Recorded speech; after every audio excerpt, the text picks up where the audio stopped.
Добро пожаловать на мой канал, с вами Валентина Лыкина. В этом видео я покажу, как связать корзину новогодние сани. Вам потребуется основа сани любой формы, пряжа. Все расчеты я даю на трикотажную пряжу бисквит и шнур карамель. Основного цвета потребуется один моточек, дополнительный оттенок на обвязку края около 40 грамм. Крючки номер 5 или номер 6. Для трикотажной пряжи понадобится шестерка, для шнура 5. По желанию вы можете использовать декор. Кроме этого понадобятся маркеры. Где приобрести необходимые материалы, ссылочку на сайт я для вас оставлю в описании под этим видео. Для заказа со скидкой пользуйтесь моим промокодом. Для того, чтобы ниточка не перекручивалась, используйте моталку. Так вы обеспечите себе равномерную подачу нити. Приступаем к вязанию. В мастер-классе я буду использовать прямоугольную основу и трикотажную пряжу. Всего у нас будет 4 варианта, и расчеты я дам на каждый.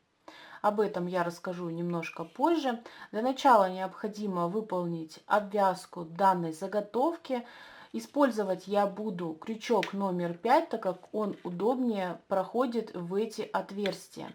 Отмеряем вспомогательную нить около 100 сантиметров. И начинаем с той точки, где у нас больше промежуток оставлен.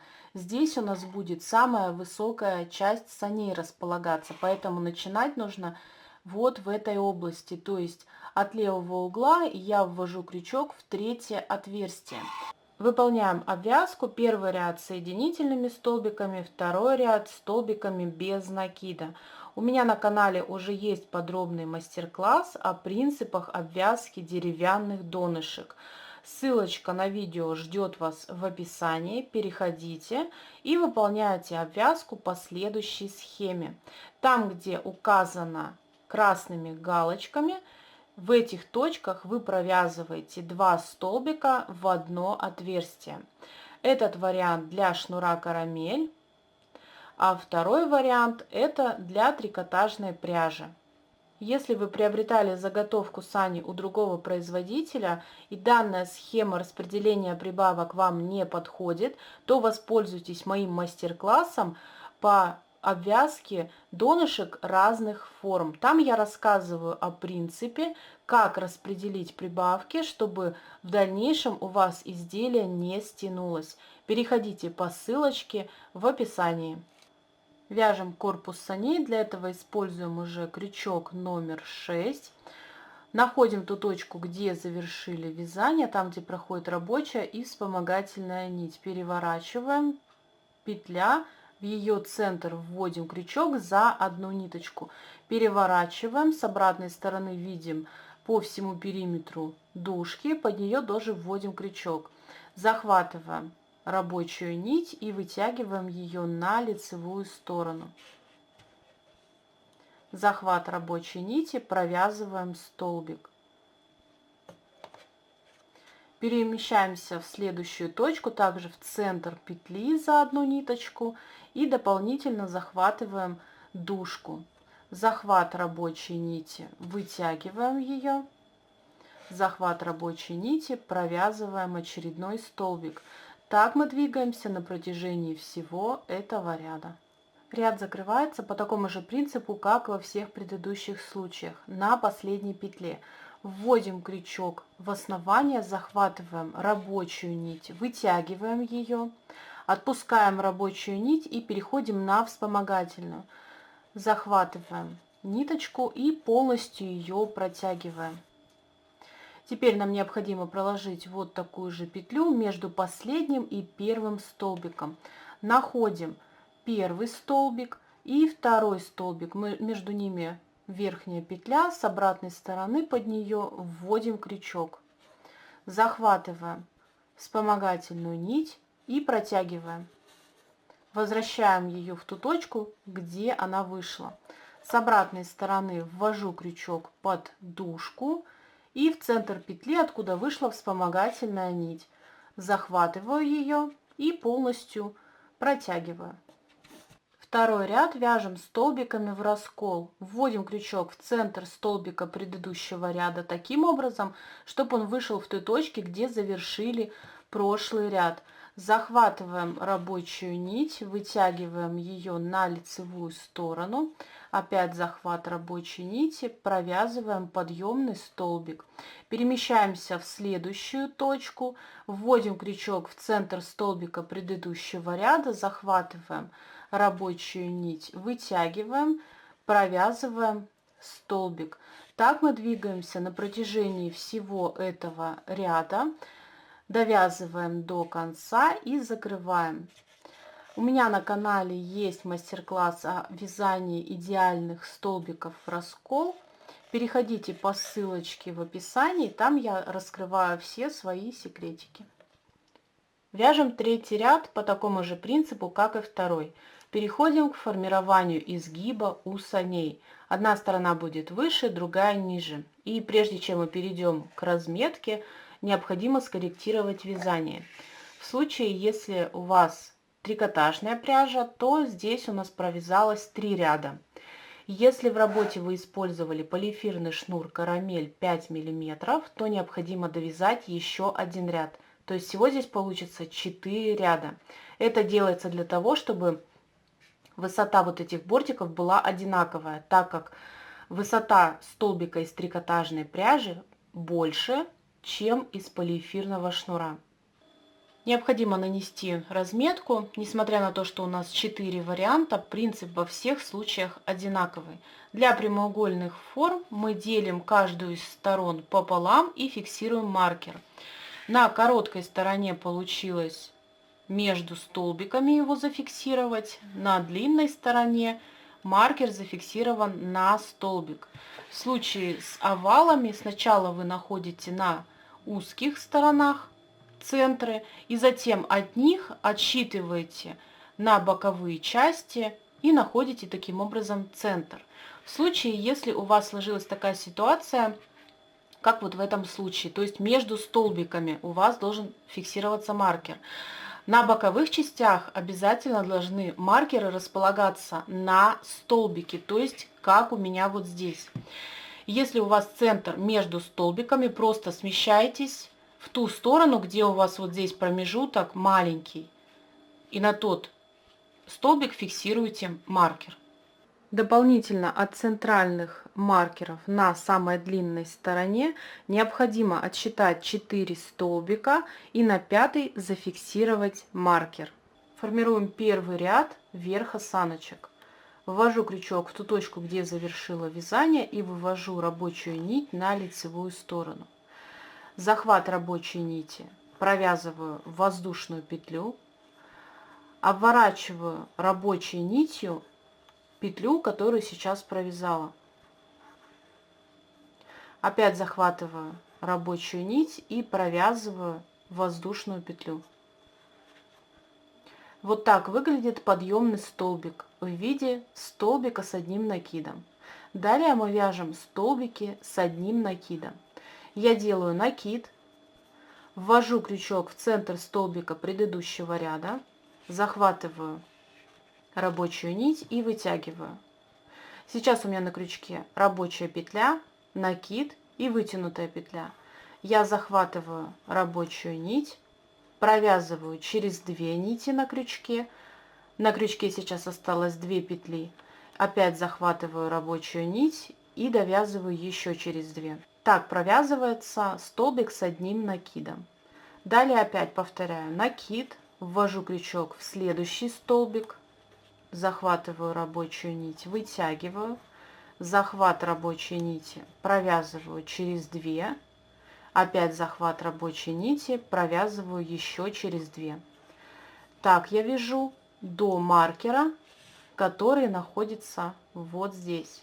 Хочу обратить ваше внимание, что сейчас я вяжу в той области, где у меня большое расстояние до вот этих отверстий. Там, где зафиксирован маркер, провязываем столбик с одним накидом. Далее мы будем вязать полустолбики с одним накидом. Делаем накид, Вводим крючок в следующую точку, захватываем рабочую нить, вытягиваем. Сейчас на крючке похожая конструкция, как и в столбике с одним накидом, но провязывается по-другому. Захват рабочей нити, протягиваем через все эти петли, в том числе и через рабочую. Так я провязала полустолбик с одним накидом. Делаю накид, ввожу крючок в следующую точку, захватываю рабочую нить, вытягиваю, захват рабочей нити, провязываю через все петли.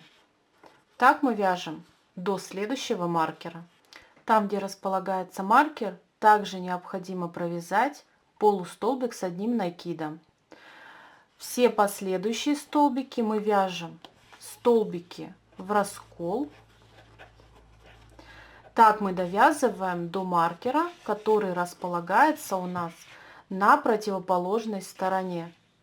Остановилась перед маркером и теперь начинаю провязывать зеркально противоположной стороне. То есть там, где у меня зафиксирован маркер, я провязываю полустолбик с одним накидом. Так я двигаюсь до следующего маркера, провязывая полустолбики с одним накидом.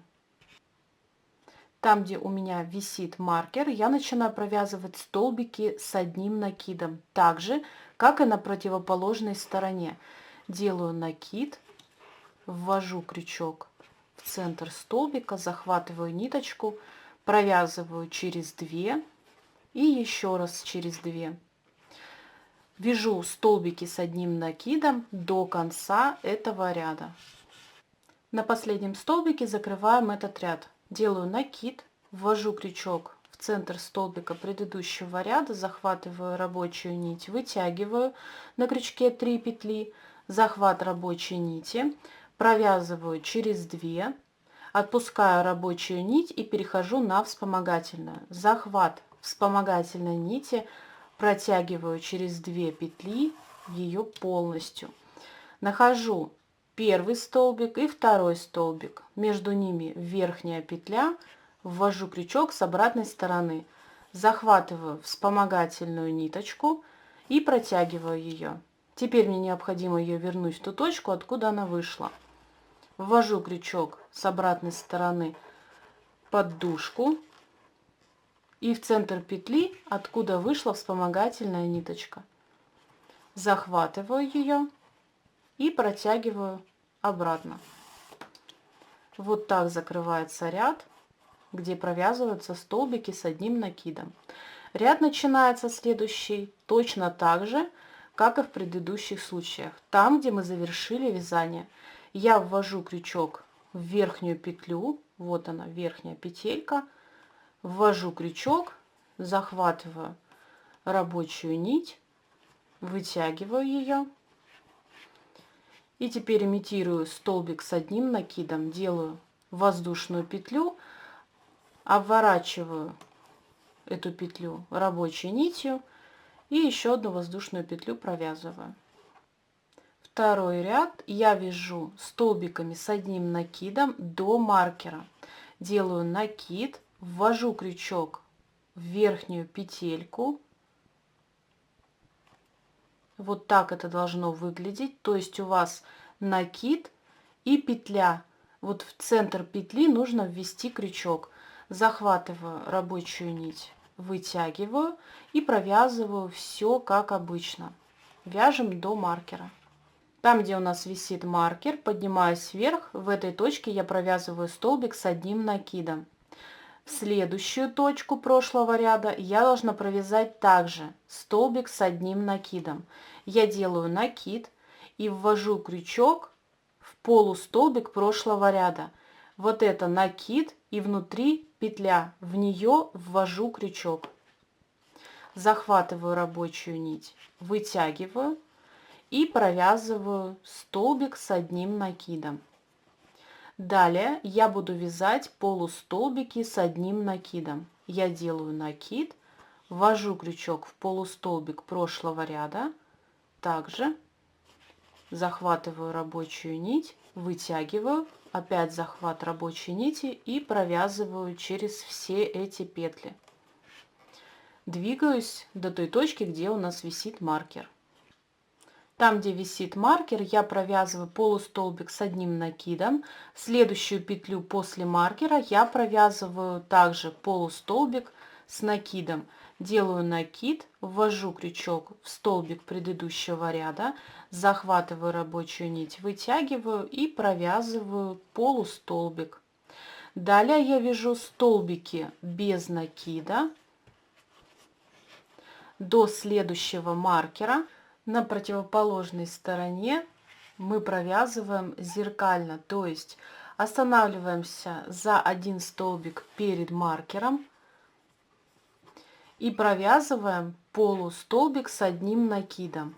Делаю накид и провязываю перед маркером полустолбик. Далее вяжу полустолбики, останавливаясь перед маркером за один столбик. В петлю перед маркером я должна провязать столбик с одним накидом. То есть я сейчас вяжу зеркально противоположной стороне. Провязала столбик с одним накидом, далее двигаюсь, провязывая такие же столбики с одним накидом. Довязываем до конца этого ряда и закрываем его тем способом, который я показала ранее. Вяжем последний ряд основным цветом. Перед этим мы наносим разметку в следующих точках. Там, где у нас большое расстояние, где мы начинаем ряд, находим точку, где зафиксировали центр, поднимаемся вверх и на столбик фиксируем маркер. Отсчитываем вправо и влево одинаковое количество столбиков и на углы фиксируем маркеры с двух сторон.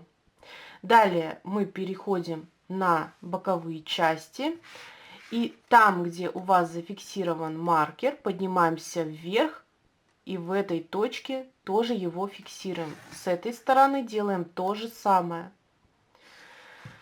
С противоположной стороны следующая картина. Мы находим, где у нас центр, где у нас зафиксирован маркер, и в обе стороны отсчитываем одинаковое количество петель и на углы также фиксируем маркеры. В овальной корзине делаем то же самое, просто на закругление фиксируем маркеры с этой стороны и с противоположной. Вяжем этот ряд. Там, где у нас зафиксированы маркеры, мы будем провязывать по 2 столбика с одним накидом в одну точку. Сейчас я выполнила подъемный столбик, и вот он маркер, где я должна выполнить эту прибавку. Я делаю накид, ввожу крючок в петлю, все как обычно делаем, захватываю рабочую нить, вытягиваю, опять захват рабочей нити, провязываю через 2, захват рабочей нити и провязываю еще через 2. Я провязала первый столбик с одним накидом, провязываю в эту же точку второй, делаю накид, ввожу крючок в петлю, захватываю рабочую нить, вытягиваю, захват рабочей нити провязываю через 2, опять захватываю рабочую нить и еще раз через 2. Так я выполнила прибавку, состоящую из 2 столбиков в одну точку. Довязываю до следующего маркера, повторяю вот такую же прибавку. Довязываю до следующего маркера и опять повторяю такую же прибавку. Вяжем самостоятельно. После маркера, там, где мы делали прибавку, мы провязываем в следующие 2 точки такие же столбики с одним накидом. Провязываю первый столбик и в следующую точку провязываю второй.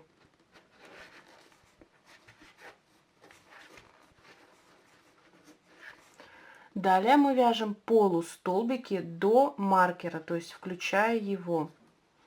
Делаю накид, ввожу крючок в столбик, захватываю рабочую нить, вытягиваю, захват рабочей нити и провязываю через все. Там, где у нас зафиксирован маркер внизу, Мы провязали последний полустолбик с одним накидом. Далее мы в следующую точку провязываем столбик без накида. Ввожу крючок в следующую петлю и провязываю столбик. Далее в следующие 4 точки необходимо провязать соединительные столбики.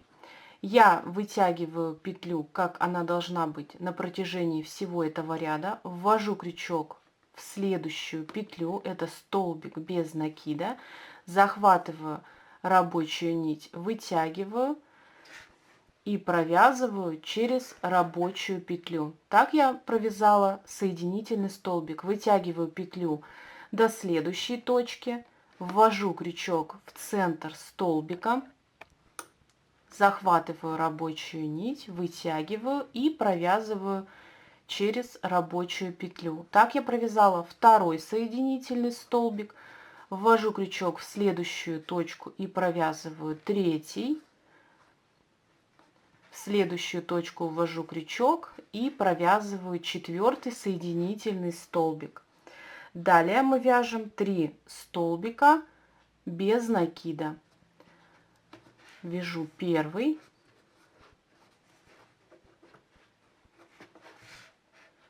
второй в следующую точку и третий. Далее у меня располагается маркер, и в эту точку я должна выполнить прибавку. Я начинаю после 3 столбиков без накида вязать полустолбики с одним накидом. Делаю накид, ввожу крючок в ту точку, где у меня зафиксирован маркер, провязываю первый полустолбик и провязываю второй полустолбик. Далее я вяжу без изменений полустолбики. Там, где зафиксирован маркер, провязываю точно такую же прибавку. Я провязала 2 полустолбика с одним накидом в одну точку. Все дальнейшее вязание выглядит зеркально противоположной стороне. То есть мы смотрим здесь, у нас провязано 3 столбика. Здесь мы, значит, провязываем тоже 3 столбика. С этой стороны 4 соединительных столбика. Здесь мы провязываем также 4 соединительных столбика. С этой стороны опять смотрим 1 столбик, 3 полустолбика, 2 столбика с одним накидом. Далее находится маркер, где выполняется прибавка. Так мы выполняем с этой стороны.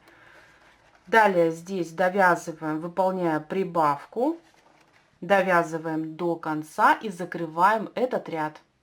Вам остается лишь оформить край саней. Как выполняется вот такая обвязка. У меня на канале есть мастер-класс, и ссылка ждет вас в описании. Фиксируем декор, если он у вас присутствует, а также полозья. Они располагаются в следующих точках. Там, где у вас большой завиток, он располагается в области, где маленький промежуток между креплением и краем. И вот таким образом эти полозья устанавливаются. Делайте это аккуратно, для того, чтобы не сломать. И вот такие сани у меня получились. Интересно взглянуть и на результат вашей работы. Подписывайтесь на мой канал, оцените данный мастер-класс, пишите комментарии, мне важно знать ваше мнение. Благодарю за внимание, до новых встреч!